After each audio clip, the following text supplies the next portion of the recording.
A situação da Venezuela está preocupante.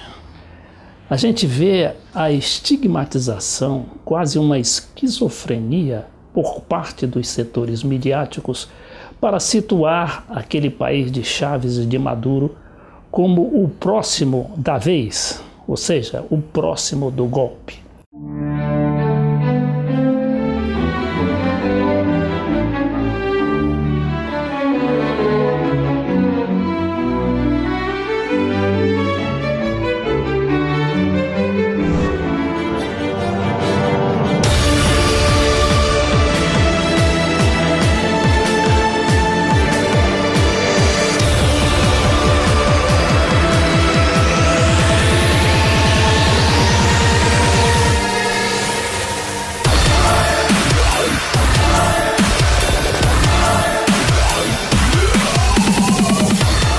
Agora, só que está havendo uma resistência muito grande, não só do regime, mas sobretudo da população.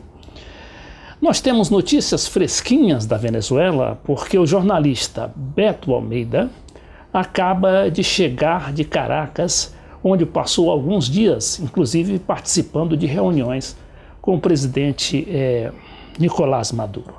Beto, mais uma vez, muito obrigado. Eu que agradeço o convite, Beto. Então, Beto, o que é que você vê hoje, por exemplo, aliás ontem, e seguidamente eu tenho visto notícias da Venezuela, na Globo, na CBN, dizendo que os índios da Venezuela estão invadindo Manaus e lá está aumentando a mendicância. E tem sido dado muito espaço para esse tipo de notícia, quando a gente sabe que isso é muito de propaganda, porque esse tipo de migração sempre houve ali nas fronteiras, e agora, claro, agravado com a crise econômica. Sim. Como é que você chega lá da Venezuela, você não correu, assim, risco de vida? Não, em absoluto. A violência que é mostrada de forma farta, abundante, nas telas da TV Globo aqui, é uma violência muito localizada. É um bairro rico de Caracas chamado Altamira, onde moram as famílias mais ricas, tipo Ipanema, os Jardins de São Paulo. E aí nesse bairro são feitas ações violentas, barricadas, botam fogo, destroem prédios públicos, escolas públicas, postos de saúde, instalações do metrô, né? E aquilo é superdimensionado, porque se você filma aquela manifestação, espalha com o poderio da mídia capitalista pelo mundo inteiro, vai parecer que a Venezuela é só aquilo. Mas a Venezuela, as fábricas estão funcionando, as escolas estão funcionando, as universidades estão funcionando. Há pouco tempo foi formada uma nova leva de médicos, né, venezuelanos pela Universidade Pública e Gratuita Simão Bolívar, né? O petróleo está sendo extraído, está sendo feita a plantação de cereais. A Venezuela, que antes do Chávez importava até alface, vinha de avião de Miami, importava caixa de fósforo. Era como antes do Vargas aqui no Brasil. Importava caixa de fósforo, alface, e era o país que mais consumia champanhe, caviar e perfume. Hoje a Venezuela já é responsável pela produção de 30% do arroz, 40% do leite, já é tudo produção local. Agora, se você sitia esse país, faz um boicote, qual é o boicote? A guerra econômica significa que as empresas que têm os grandes produtos, que produzem, por exemplo, a farinha de maíz, que produzem... Farinha de milho. Produzem tipo o azeite, o óleo, o comestível. Se isso é produzido, mas é escondido, estocado, e vai para um mercado ilegal, onde o preço a farinha de milho, por exemplo, subiu 3.000 vezes o preço. 3.000 vezes. 3.000% o preço. Que é o produto mais consumido lá pela arepa, que é um pão de queijo, né? espécie de um pão de queijo que eles comem lá. Então, quer dizer, existe o produto, mas está escondido. Para quê? Para provocar mal-estar político, para tirar finalidade política, para desestabilizar o governo. Esses grandes grupos poderosos são todos contra o Maduro, porque é uma classe muito rica que antes se beneficiou privilegiadamente da renda petroleira, antes do Chávez, e que perdeu essa mamata. O Chávez acabou com essa farra e hoje eles estão inconformados com a elevação do nível de vida da população, né, que aumentou o seu poder de consumo, tem escolas, entram na universidade, pode ter acesso aos médicos, tem 30 mil médicos cubanos. Né? Hoje o povo da Venezuela, que antes não conhecia serviço médico, tem médico. Então, quer dizer, há uma guerra para desestabilizar esse governo, para destruir, e usam da violência nesses bairros. Agora, no conjunto da população, não corri nenhum risco de vida, porque a vida segue. E há uma tentativa de Maduro em convocar a paz e a Constituinte para alcançar a paz, no que é apoiado, inclusive, pelo Papa Francisco, que mandou um representante seu para promover o diálogo. Beto, o Maduro tomou duas atitudes muito corajosas, que foi, primeiro, a de sair da OEA, Organização dos Estados Americanos, onde o país estava sendo massacrado por esses novos regimes que surgiram com os golpes, né? O golpe parlamentar aqui no Brasil, com o Temer, o golpe eleitoral na Argentina, surgido com o Macri, né? Isso praticamente fechou o cerco contra a Venezuela. Eles tentaram fazer aquela confusão no Mercosul, expulsaram a Venezuela, mas também não produziu efeito.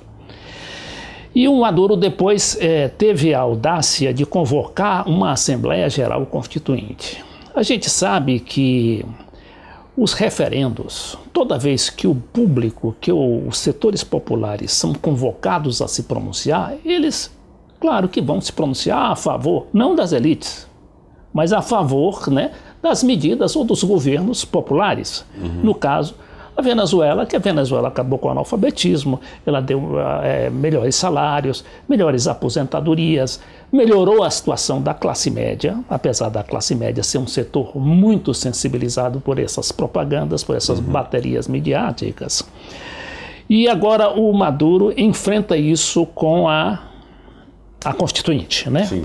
Convocar a Constituinte para, inclusive, enquadrar esses setores mais irresponsáveis que estão querendo transformar a Venezuela numa nova Líbia ou numa nova Síria. A gente visualiza, né, o presidente Maduro ser ali assassinado, até esquartejado, como aconteceu com o presidente Muammar Gaddafi na Líbia. Eu te pergunto, Altamira é um bairro que está ali meio impenetrável, né? Ali e é um bairro constantemente insurreto. Eu te pergunto, esse bairro, essa Altamira, poderia se transformar numa espécie de Benghazi lá na Líbia?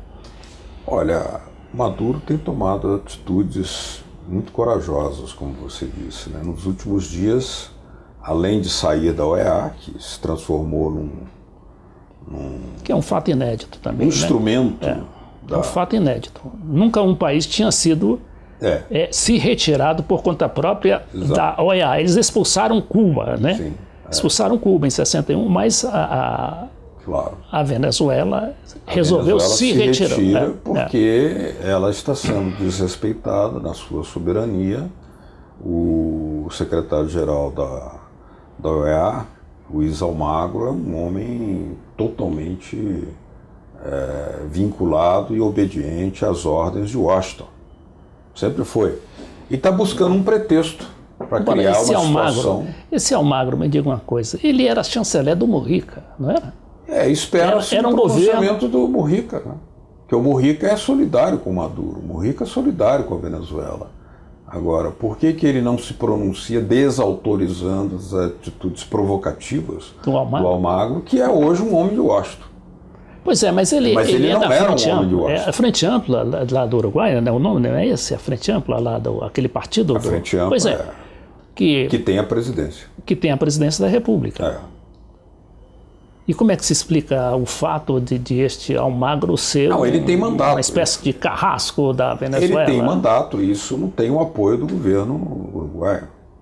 Mas acontece que deveria ser dado, a meu juízo, um passo além e desautorizar o Almagro, porque ele está,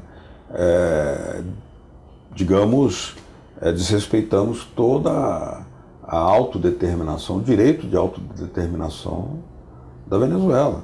Então, as atitudes corajosas são sair da OEA, porque aquilo lá se transformou num antro de provocação, querem usar o pretexto para decretar uma crise humanitária que justifique algum tipo de intervenção na Venezuela, como fizeram na Líbia. Lá, supostamente, seria uma crise humanitária, houve uma intervenção humanitária que provocou uma carnificina na Líbia, na Síria igual, quando nós sabemos como se manipulam os fatos para justificar isso. Mas o Maduro tomou outras medidas corajosas.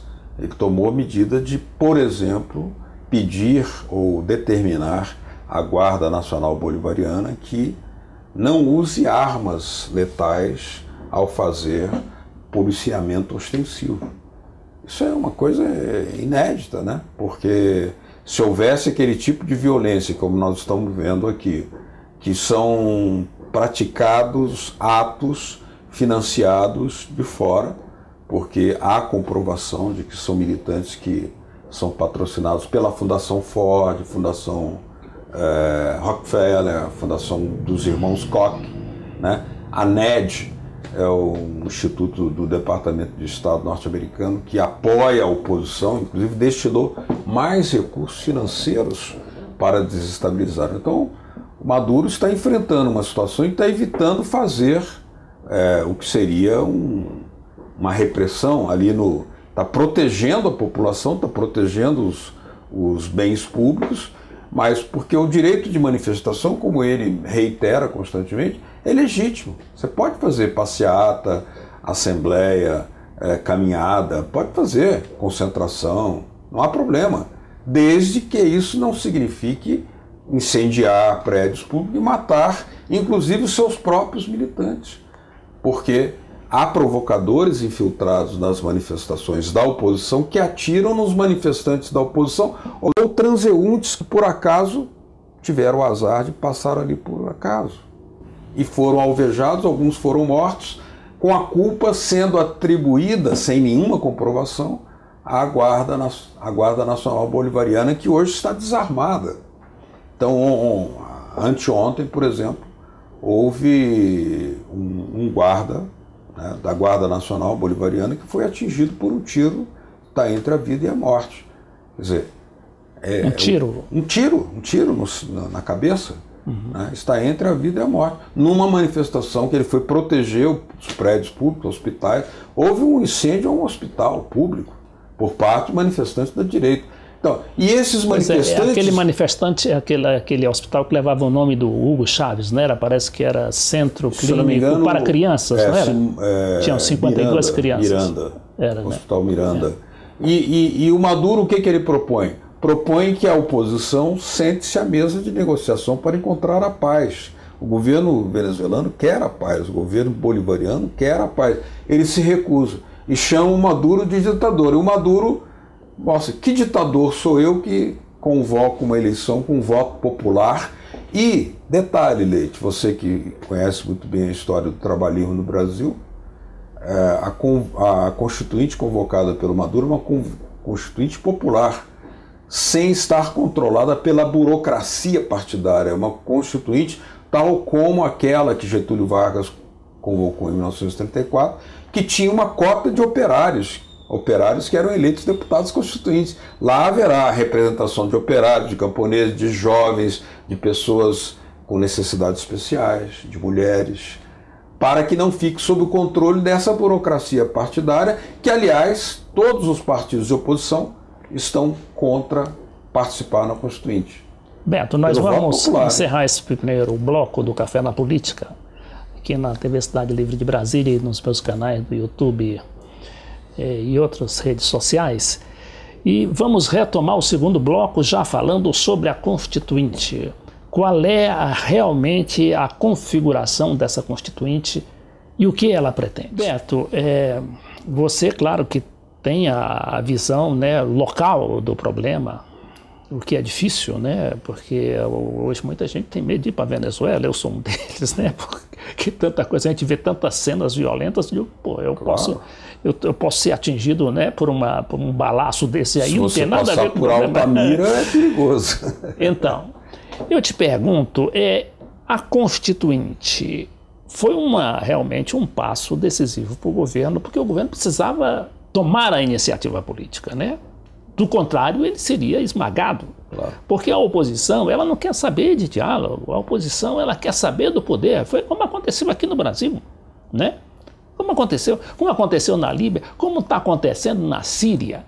Só que eles estão pretendendo fazer da Venezuela uma nova Síria. Sim. Eles começam a matar 10, 20, até agora parece que deram 40, somou 42 o número, né, de assassinatos de um lado e de outro.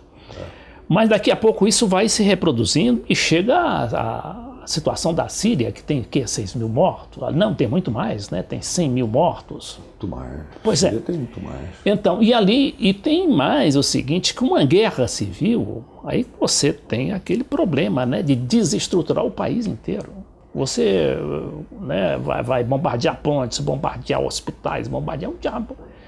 Então, essa Constituinte, no que ela poderá evitar, digamos assim, essa catástrofe? A Constituinte, ela visa uma conciliação nacional.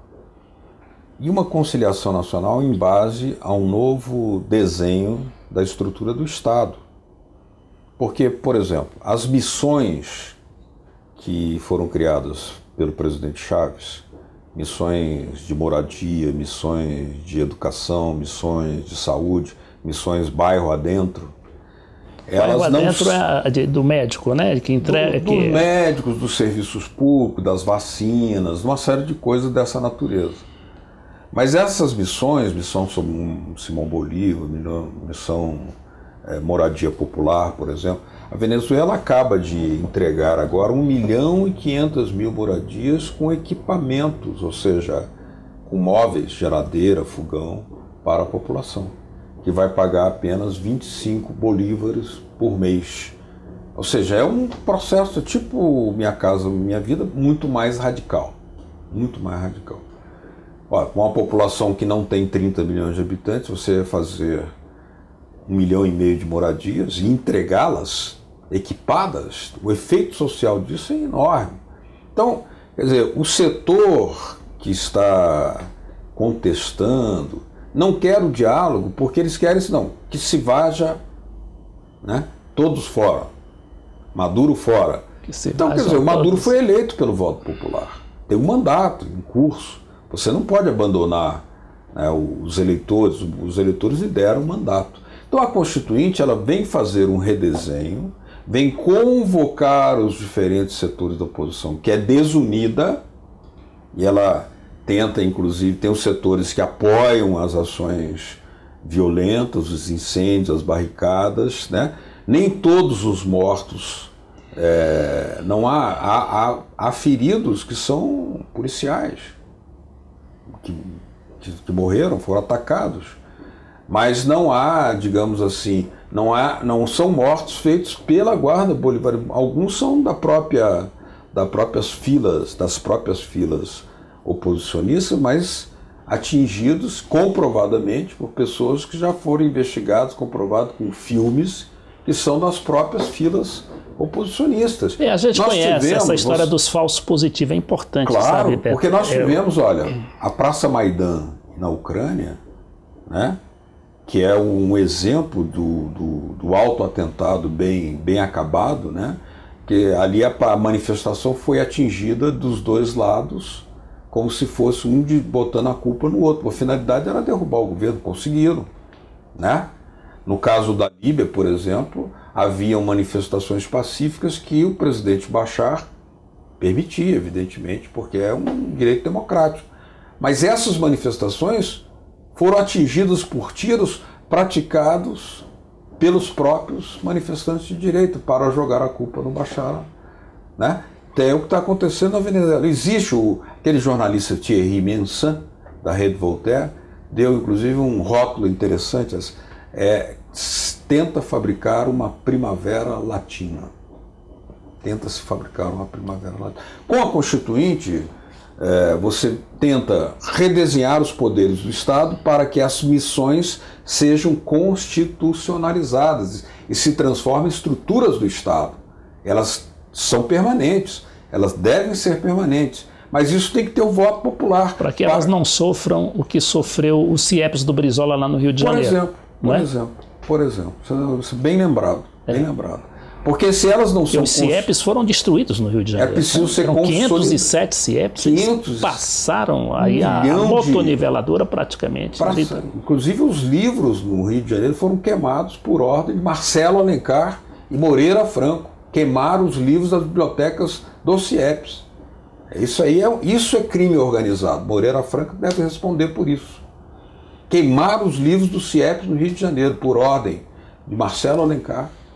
Destruíram aquele projeto. Então, para que esses projetos não sejam destruídos na Venezuela, você deve consolidá-los de forma constitucional. De que forma? Através de um decreto do Maduro? Não, através do voto popular. Agora, essa é a diferença. Agora, Beto, lá essas missões, né, principalmente essa bairro adentro, elas são muito mais amplas do que o próprio CIEPS, né, porque elas constituíram o chamado médico-família, né?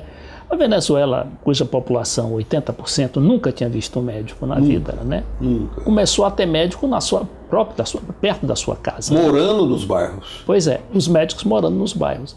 E isso, quer dizer, é um projeto que está arriscado, porque quando eles chegam, quando a direita chega ao poder, ela realmente remove isso tudo. Ela acaba com tudo.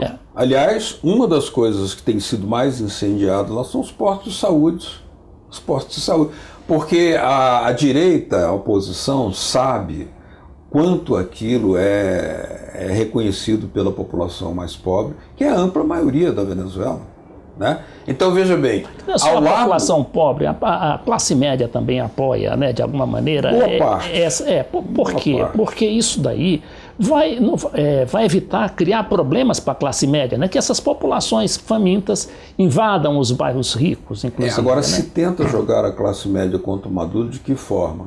Você provoca uma fila do supermercado para comprar 1 quilo de farinha, 1 quilo de café, mas aquilo tem estocado, só que está escondido. Agora, como o governo fará para ampliar o controle, e é isso que deve ser discutido pela Constituinte, controle do Estado sobre a produção de farinha, de café, para que a população não seja vítima de um desabastecimento artificialmente provocado, é uma discussão que a Constituinte vai resolver. Agora, outra coisa, aumentou-se o salário mínimo e criou-se um bônus da guerra econômica. Sabe por quê?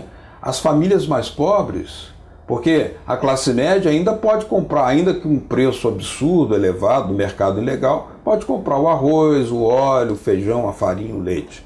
Mas os mais pobres, eles têm dificuldade. Então o Maduro criou os CLAPs, Conselhos Locais de Abastecimento Popular, que leva esses produtos a preços tabelados até as zonas mais humildes de toda a Venezuela. Ele está se espalhando por toda a Venezuela para garantir o abastecimento. E mais do que isso, é preciso não apenas levar e aumentar a produção via comum, a produção de sapato, de hortaliça. Eu vi lá, por exemplo, Leite, pessoas que estão varrendo as ruas de Caracas, o Chaves mesmo era muito insatisfeito, achava muito sujo o centro de Caracas. Agora, cooperativas de trabalhadores varrem as ruas de Caracas, plantam agricultura urbana, hortaliças, frutas, flores, para o atendimento da necessidade da população por cooperativas de trabalho. Isso é muito interessante, porque a vida segue na Venezuela. Aqui se tenta dar uma impressão de que a Venezuela está engolfada no caos. Não é só aqui não, Beto, não é só aqui não. É na Europa, é nos Estados Unidos. Também. Porque você sabe... A própria BBC manipula de forma antidemocrática a situação da Venezuela. A BBC que está fazendo agora 90 anos, se eu não me engano, e falsifica. É uma TV respeitada por muita gente, mas ela também representa a linha editorial é sintonizada com os objetivos imperialistas do governo da Inglaterra e sintonizada com os interesses norte-americanos. Agora, se a Venezuela não tivesse a riqueza que tem no petróleo, não haveria esse tanto interesse. É a maior reserva de petróleo do mundo. E agora descobriram, pode ser também a maior reserva de ouro e a quarta maior reserva de gás. Uma das propostas que alguns economistas e jornalistas econômicos brasileiros estão fazendo ao governo da Venezuela é que você use a gasolina, que tem mercado garantido internacionalmente, pode atrair divisas, e em vez de subsidiar a gasolina internamente, você venda no mercado externo e faça a conversão dos carros gradativamente da Venezuela para o gás, que é desperdiçado. O Rio de Janeiro fez isso por um decreto do governador Garotinho. Todos os táxis do Rio de Janeiro são movidos a gás, por um decreto-lei. Isso poupa gasolina, permite a Venezuela vender esse produto, que é muito valorizado internacionalmente, e atrair divisas para o país. Agora, além disso, é preciso enfrentar a guerra econômica controlando a produção, controlando a importação de alimentos, que muitos dos alimentos que são importados pelos grupos empresariais, que recebem recursos do Estado para fazer importação, desviam esses alimentos para a fronteira da Colômbia, onde eles são vendidos a preços absurdos, num esquema ilegal e paralelo, mercado negro. A conspiração para tudo quanto é lado. Mas, Beto, o que me impressiona são as cenas, né? Claro que a gente também não tem sangue de barata, né? As cenas que são reproduzidas, isso a gente sabe que... É verdade. Não só manipuladas, como trocadas, né, por outras imagens que aconteceram na Ucrânia ou na Líbia, eles fazem uma confusão danada. Mas eu pergunto a você passou quantos dias na Venezuela? Passei 3 dias. 3 dias na Venezuela. Você andava lá tranquilamente no centro da cidade? Para o centro da cidade, normalmente, sem problema. Os ônibus estão funcionando, o trânsito é aquele trânsito que você conhece. Aquela zoeira, né? Um trânsito difícil, porque tem uma super um numerário de carros imenso, a gasolina é muito barata na Venezuela, né? Então a cidade está funcionando, metrô funcionando, ônibus funcionando, tudo funcionando, aeroporto, tudo funcionando. Agora, você me chamou a atenção, por que a oposição está jogando excrementos na guarda bolivariana? E por que o Maduro, veja bem, a oposição decidiu jogar excrementos na guarda e o Maduro... Né? Fezes humanas. Fezes humanas, Fezes humanas. E o Maduro decidiu desarmar a guarda bolivariana. Porque o objetivo disso é provocar a ira dos soldados para que eles, né, ninguém tem sangue de barata, como você disse, eles saiam de si, mas aí eles estão desarmados por ordem do Maduro. Então é apenas uma proteção, uma contenção, uma segurança ostensiva, certo? Que levou a essa situação muito lamentável, que um guarda foi ferido por um tiro dado por um manifestante. Então, se você infiltra franco-atiradores dentro das manifestações, e são a soldo dos Estados Unidos, esses franco-atiradores, a oposição nem sabe disso, né?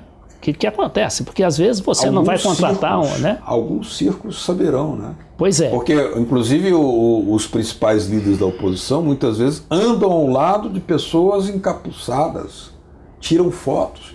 Quer dizer, então eles estão endossando tudo o que esses manifestantes que praticam terrorismo, porque, veja bem, qual é o sentido de destruir um posto de saúde? Uma escola primária? Qual é a lógica? Beto, nós temos 2 minutos só para você terminar esse quadro venezuelano. Eu espero que o Papa, com a sua mensagem de convocação ao diálogo na Venezuela, ele chegou inclusive a criticar a oposição, porque a oposição se negou. E o Maduro, que foi conversar com o Papa, foi recebido imediatamente pelo Papa Francisco. Mas a igreja venezuelana não atende o telefonema do Maduro, não atende o fax do Maduro, diz que está sem agenda para conversar numa coisa tão importante. E até o Papa mandou o representante. Mas eu conversei com padres. O Papa precisa ter cuidado, viu? Porque o Trump está tremendo lá nos Estados Unidos. A mídia está em cima do Trump. Mas eu conversei com o padre Molina, sabe? O padre Molina dava uma explicação fantástica. Como é que podem considerar ditador um homem que está convocando o voto da população para decidir o que o país vai fazer? Se o Maduro tivesse medo do povo, se fosse um ditador, porque normalmente o ditador tem medo do voto popular, ele não convocaria uma Assembleia Nacional Constituinte para trazer a paz, a conciliação, mas ao mesmo tempo ele tem que resolver o problema do abastecimento, porque ele é alvo de uma sabotagem, de uma guerra econômica e de uma guerra midiática, como nós estamos vendo aqui, né? Muito bem, Beto Almeida, muito obrigado por mais essa entrevista ao Café na Política, você se fazendo como correspondente nosso lá em Caracas. Perfeitamente, né? Isso é um honra. grande privilégio para a gente do Café na Política, honra. E para não falar da TV que você preside e que nos abriga lá, a TV Cidade Livre de Brasília, canal 12 da NET, somente DF.